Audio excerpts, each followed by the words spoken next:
C'est je souffre, mais je reste beau gosse. Genre, quand je pleure, c'est stylé. En R&B, on pleure trop bien. Ça se met à genoux. On crie qu'on aime sous la pluie. J'aime trop ce drama-là. Tu vois? Bad boy, bad bitch, loveuse ou rappeur sensible, chacun a sa manière de parler d'amour. Moi, c'est Anissa Rami, je suis journaliste rap et dans Tomber Love sur Arte Radio, on regarde au-delà des textes et derrière les postures. Papillon dans le ventre, amour toxique ou tout pour la famille, installe-toi confortablement, c'est le moment de tomber love. Bienvenue dans Tomber Love. Aujourd'hui, on est avec Turi. Merci d'avoir accepté de venir. Merci à toi pour l'invitation. Déjà, est-ce que ça va? Est-ce que t'aimes bien parler d'amour habituellement? J'aime autant les bons côtés que la mélancolie qu'il y a dans ce qu'on appelle le goumin. Nous, les jeunes. Est-ce que tu peux dire ce que c'est le goumin pour les personnes Arte Radio qui connaissent pas? Exactement. Alors, le goumin, c'est la peine qu'on traîne post-rupture. C'est ce truc-là où on aime rester des journées entières dans le noir avec nos chansons tristes préférées. Et elle vient d'où l'expression goumin du coup aussi pour ceux qui savent pas? Goumin, je crois que c'est ivoirien. Ouais, pour le petit point culture générale quand même. Pas guêpe la fois. Du coup, on va commencer avec 3 questions que je pose à tous mes invités. La première, c'est est-ce que tu peux me raconter c'était comment la première fois que t'es tombé love? C'était une fille qui s'appelle Marion Sautier. Puis ensuite, il y a une Marion Bayarguet. C'était 2 Marion, je me souviens. Et c'était en maternelle.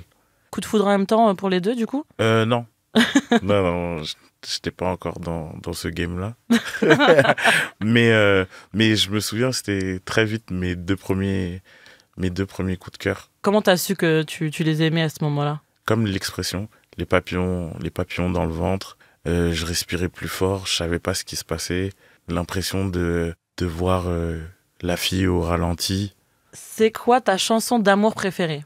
Je peux en choisir 2. Ouais, on en parlera de d'autres plus tard, donc t'inquiète, tu peux dire... Ok, bon, j'en choisis une. Ok, vas-y. J'en choisis une, là, parce que je viens de l'écouter, Incomplete, de Cisco.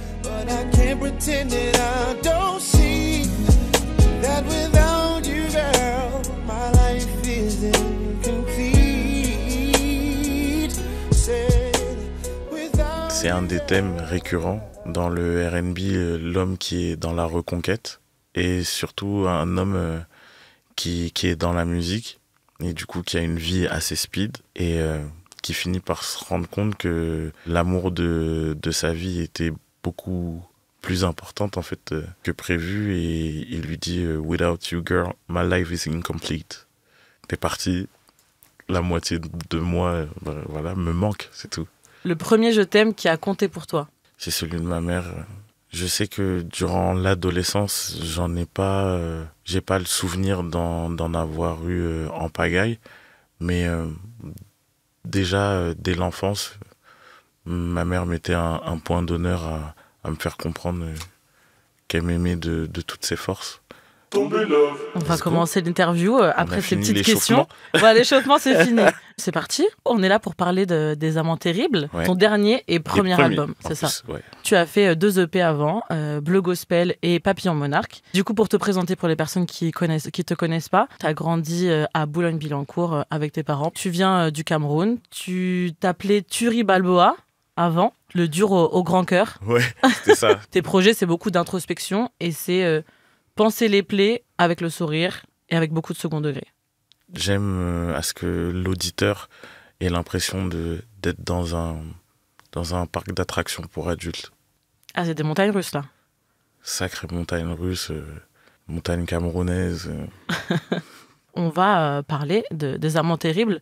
Tu disais que ton album, c'est presque toutes les relations d'amour que tu peux vivre, des plus inconditionnelles aux plus éphémères. Dans ce projet, je pense qu'il y a les séparations, les relations pansements et la rédemption. On découvre le lover, le crooner, l'ex, le papa, l'ami. Le fils. Le fils aussi, exactement. Ouais. Tu as choisi le R&B pour en parler, aussi la soul, le gospel, même de la variété française. La variété française, country, le rap. Je me suis absolument rien interdit. Est-ce que pour toi, le R&B, c'est la meilleure manière de parler d'amour ? Ça se bat vraiment avec la chanson française à texte. En R&B, on pleure trop bien. Ça se met à genoux. On crie qu'on aime sous la pluie. J'aime trop ce drama-là. Et dans la chanson française à texte, c'est le cœur qui chante. On connaît tous cette chanson, c'est Ne me quitte pas de Jacques Brel. Moi, je t'offrirai des perles de pluie venues de pays où il ne pleut pas. Tu te rends compte? C'est trop fou. Tu peux pas battre ça, c'est trop technique. Peut-être la différence avec le R&B, c'est de raconter l'amour, mais en ayant la classe un peu. En étant un peu justement avec l'ego. J'ai l'impression que le R&B, c'est ça, la différence. C'est exactement ça. C'est je souffre, mais je reste beau gosse. Genre, quand je pleure, c'est stylé. Je sais pas si... On s'est tous déjà regardé dans le miroir. On n'est pas stylé. On n'est pas stylé. Qu'est-ce que je suis vilain. Qu'est-ce que je suis vilain quand je pleure. Mais en R&B, non. On pleure avec panache.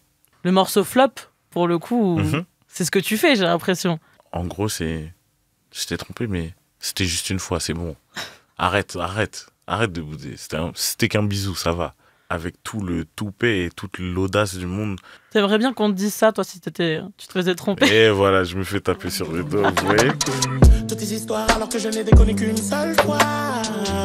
Je trouve ça injuste, même si j'ai Pourquoi tes copines donnent leur avis, surtout celles qui sont célibataires à vie, ça leur demande plus d'énergie que de courir sur un fucking tapis. T'as vraiment pris la partie la plus provocante. Exactement la partie la plus problématique. J'ai choisi cette partie parce que là, tu vois que même si c'est chanté, il y a toujours l'ombre, les méandres du battle rappeur qui refont surface. C'est assez sympa de taper sur la copine qui a le plus d'influence. Elle fait peur, hein, vous avez peur de cette copine. Elle se couche limite au milieu de nous avant de dormir, tu vois. Et du coup, ce côté justement infidèle, est-ce que ton père qui a été infidèle, est-ce que quand tu le voyais quand tu étais petit ou quand peut-être tu étais ado, c'est là où tu t'es dit, à la base, jamais je ferais ça, c'est pas dans mes valeurs. Exact. Jamais de ma vie, j'aurais pensé à une période que j'étais capable d'être infidèle. Et pourtant, je l'ai déjà été plusieurs fois, carrément. Et c'est juste ce truc de dire ah ouais, mais je suis le loser véritable. J'ai si peur de n'être que l'ombre de mon vieux.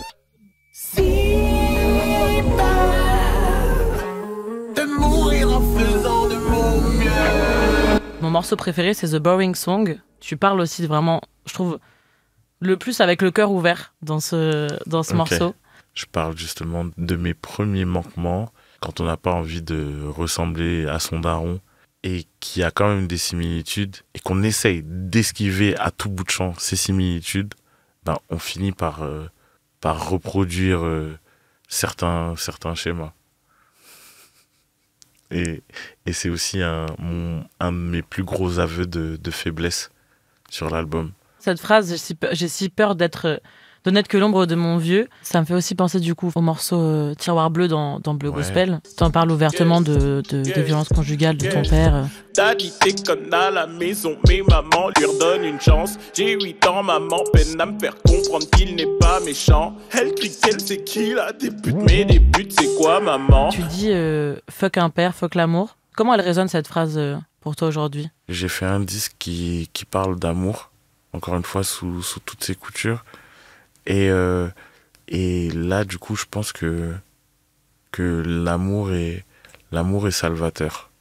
Alors que lors de la rupture avec la mère de mon fils, si tu m'avais parlé, j'aurais eu un tout autre discours. C'était vraiment Anakin Skywalker qui devenait Dark Vador. Ah, je crois plus en ce truc, il faut plus m'en parler, etc., etc.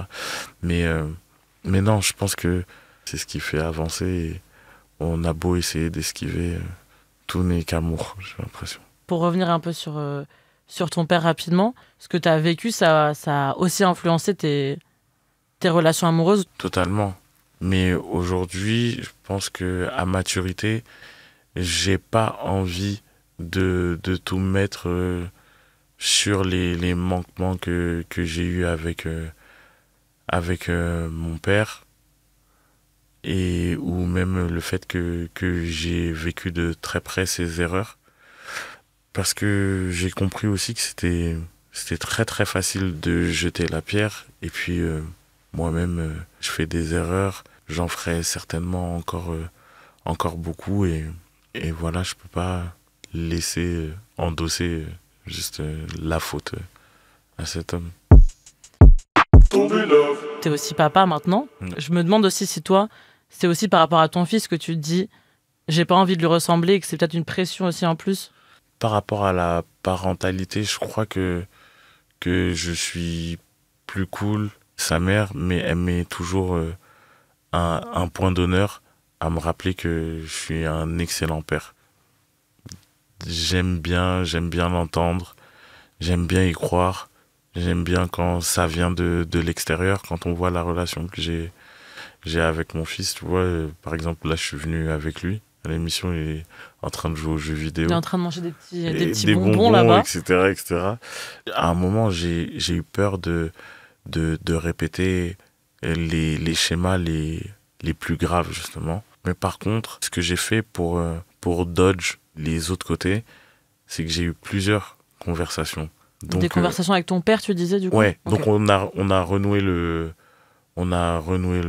contact, on s'est parlé dans un souci premier, parce que je me voyais pas priver mon fils d'un de ses grands-parents, et en plus la partie noire, parce qu'il est métis, donc il fallait qu'il puisse comprendre la culture, les coutumes, d'où il vient. J'ai compris les manquements et les choses que lui-même avait subies étant petit. Ça m'a permis de pardonner, pas d'oublier, mais d'être un petit peu plus indulgent, et de lui offrir mon aide dans sa part de rédemption, et lui donner sa place de grand-père. Tu parlais de ta mère qui, du coup, a, je pense, contrebalancé en te donnant tout l'amour qu'elle pouvait. Est-ce que tu te souviens d'un moment dans l'enfance d'amour avec ta mère? Non seulement elle a contrebalancé, mais elle m'a dit appelle-le, parle-lui. Il y a des choses que tu as besoin d'entendre, mais venant de lui. Tu vois, donc... Elle te l'a dit adulte, ça, ou quand tu étais petit? Elle me l'a dit adulte. Lors d'une sortie de Goumin, d'ailleurs. Tu vois. Ma mère a fait des milliards de choses. Des milliards de choses pour moi. Je suis resté un garçon joufflu, donc elle a toujours fait des super bons plats, mais je pense que ce qu'elle a fait de mieux par amour pour moi, c'est cacher la difficulté, c'est cacher le sacrifice. Et je pense que c'est un truc qui est héréditaire, du coup, parce que moi, dans le chemin de galère artistique, si je me suis toujours donné une règle, c'est il faut jamais que mon fils puisse sentir les sacrifices ou le manque, ou le frigo qui ressemble à l'Alaska. Nous, toujours la nourriture, pour montrer l'amour. La nourriture. Tu connais? Non, mais c'est vrai, c'est ça. C'est comme ça qu'on nous dit qu'on nous aime et qu'on montre l'amour. Ouais, non, je vois exactement de quoi tu parles. Tu sais, quand les parents ont tort, et au lieu de dire pardon, ils te poussent un plateau avec tes trucs préférés. Tiens, les madeleines et le lait. J'aimerais qu'on fasse un petit jeu. Let's go. On commence par les citations. Ouais, tu vois, dans cette magnifique tasse. Ouais. Voilà, qu'on m'a offert à Noël. Il faut que je te dise que ne te justifie pas, c'est une très jolie tasse. Tu choisis au hasard, tu lis la citation et tu me dis ce que ça te fait penser. Okay. À quoi ça te fait penser? Comme dit Damso, je me ramollis, je suis tombé love, je fais le 911, je crois qu'un gangster est tombé love. Oh ouais, je me ramollis, je suis tombé love. Tu trouves qu'on se ramollit quand on tombe love, alors? De sa perspective, C'est plutôt la perspective du mec qui faisait l'original gangster, qui bombait un peu le torse devant ses potes. Et quand il trouve sa jolie Elvira, devient une petite guimauve. Tu te retrouves là-dedans ou pas? Ouais, je suis romantique, mais j'ai énormément d'ego. Je suis peut-être pas démonstratif, ou du moins pas assez démonstratif publiquement. Alors que je suis un super canard, je suis un super fragile, j'aime mettre du vernis sur les pieds J'allais te demander, tu fais quoi? C'est quoi le truc le plus canard que t'as fait? On pourrait faire une compile. Rester des journées à regarder des films pourris de danse et imiter les chorégraphies juste pour divertir. Et là, je dépose totalement mon costume de rappeur, mes lunettes noires. C'est simple, on m'entend beaucoup moins avec cette voix super grave et suave que j'utilise en ce moment pour paraître super sexy. Et il y a plus d'aigus. Tu pourrais l'utiliser, justement. Il y a plus d'aigus, tu vois. C'est plus ça. Tomber love. Je te laisse piocher encore une fois. Okay. Voilà, c'est un peu plus intime. Ok, la pochette. C'est pour ça. Il y a une DA. La meilleure phase que tu as écrite sur l'amour. Je saurais pas te donner la meilleure phase. Par contre, je pense que sur Les Amants Terribles, j'ai su écrire ma plus belle déclaration d'amour sur le morceau Pièce maîtresse. Et ça a été coaché par le compositeur Steve Nass. Je dis bien coaché parce que avant d'entrer en cabine, il me dit là, t'y vas pour de vrai. Hein. Parce que ce morceau-là, si tu le fais à moitié, je t'assure, tu vas passer pour le fuckboy éternel. J'ai juré de ne plus jamais lâcher ta main. Je veux bien mourir plusieurs fois au creux de nos lendemains. Maintenant, on va un peu passer à la deuxième partie pour moi de l'album. On en a parlé un peu tout à l'heure. Ok. Mais je trouve qu'il y a vraiment un tournant à partir du morceau Bruno. Il y a vraiment un peu une descente dans les émotions, dans l'introspection, avec tout le début où je disais, voilà, tu fais un peu le gars, tu fais un peu... Ouais. Tu montres le bon côté. Ouais. Et là, tu te dis, en fait, tout ce qui s'est passé, ça m'a fait du mal, ça me fait vivre des émotions qui sont difficiles. Toute la seconde partie de l'album est un peu plus lourde, chargée en émotions. Et c'est pour ça que aussi qu'à la fin du morceau Kobe, il y a un espèce de générique qui fait très musique des années 70. C'est juste pour prévenir l'auditeur qu'on va passer à la deuxième partie de l'album et que s'il souhaite s'arrêter là, il a le choix de mettre pause. Ok, aujourd'hui c'est une journée solaire.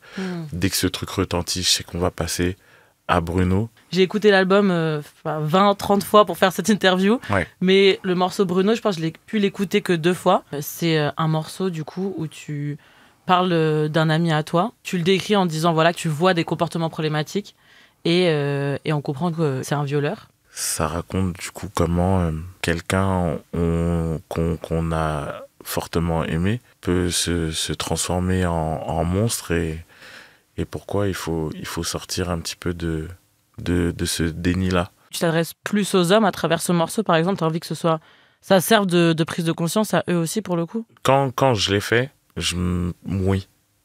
C'était en premier lieu pour donner le courage à des bonhommes d'écarter leurs potes problématiques, les cancel à partir du moment où ils ont en leur possession des informations comme quoi le gars c'est un forceur, le gars c'est un violeur. Il y a un moment où on peut pas faire le choix de couvrir un pote quand il a mal agi. Tu parlais de montagnes russes ou de montagnes camerounaises tout à l'heure. Ouais. Et justement, je me disais, il y a quand même un côté tumultueux dans toutes les histoires que tu racontes. Ouais. Et je trouve que dans le rap ou dans le R&B, j'ai l'impression que ça finit toujours mal. Carrément, même dans la variété, les histoires d'amour finissent mal en général. Tu vois ce truc-là ? depuis petit, j'ai toujours eu de l'admiration pour les grandes histoires d'amour. Parce que mon grand-père et ma grand-mère sont restés ensemble jusqu'à la fin. Quand ma grand-mère est partie, mon grand-père, ce grand monsieur, a décidé de plus se nourrir correctement et n'avait qu'une seule hâte, c'était de rejoindre son épouse. Donc j'ai eu aussi des modèles qui me prouvaient que ça pouvait tenir sur la durée. J'ai voulu emprunter ces chemins à répétition, mais je suis pas très doué pour. Pas encore. Ça se travaille. Et pourquoi tu penses que t'es pas doué alors ? Vu les résultats. Il y a un morceau dans l'album qui s'appelle Maître nageur, qui parle de mon flex de bad boy. Et je me suis rendu compte que ce flex m'allait pas très bien. J'avais prévu que tu nous lises une petite partie de Maître nageur. Let's go. Moi, j'avais retenu la phrase « Je vais encore tomber amoureux d'une fille ». J'allais choisir ça. Je te jure que j'allais choisir ça. Qui a le cœur mazouté. Je vais encore tomber amoureux d'une fille qui a le cœur mazouté. Peu importe son body count ou si elle a déjà sniffé le passage clouté. Tu vas sauver personne, pauvre idiot. Les gardes-côtes de ta trempe fument des clopes toute la journée pendant que Dieu ferme les rideaux sur ses midinettes beaucoup trop maquillées. Est-ce que c'est des relations toxiques pour toi, ces relations ? Pas toxiques, mais j'ai l'impression que c'était très lié à mon syndrome du sauveur, qui n'est absolument pas le bienvenu, parce que pour essayer de sauver quelqu'un, il faut d'abord se sauver soi-même. Et c'est pour ça qu'il y a l'image du maître nageur, mais j'ai espoir. Je croise tellement de femmes valeureuses et capables de mener des combats beaucoup plus difficiles que celui d'un petit Renoir qui a peur de se faire carotte justement dans ce monde et tout. Donc j'ai pas envie de te donner une touche ténébreuse, alors que j'y crois, je pense. Eh ben, merci beaucoup, Turi. Merci à toi. Est-ce qu'il y a quelque chose que tu as envie d'ajouter ? C'est juste le meilleur projet qui m'est été donné de faire, et j'ai jamais été aussi moi, jamais été aussi sincère. Donc j'espère que ça vous plaira, et si ça vous plaît pas, tant pis. Ça me ressemble tellement que ça nous plaît, donc c'est le principal. Bon, ça va. Ça veut dire que je vous plais quelque part. Tu nous plais. Tu vois, tu veux même nous draguer avec ton album. Je drague. Des bisous. En tout cas, merci beaucoup, Turi. Merci. Vraiment, c'était un super moment. Et j'espère que les personnes qui nous écoutent aussi ont aimé. Peut-être qu'elles ont découvert quelques red flags en elles. Peut-être qu'elles vont quitter leur crush plein de red flags grâce à ce qu'on a dit. Ouais. Et on se retrouve dans le prochain épisode de Tomber Love. À suivre sur Arte Radio.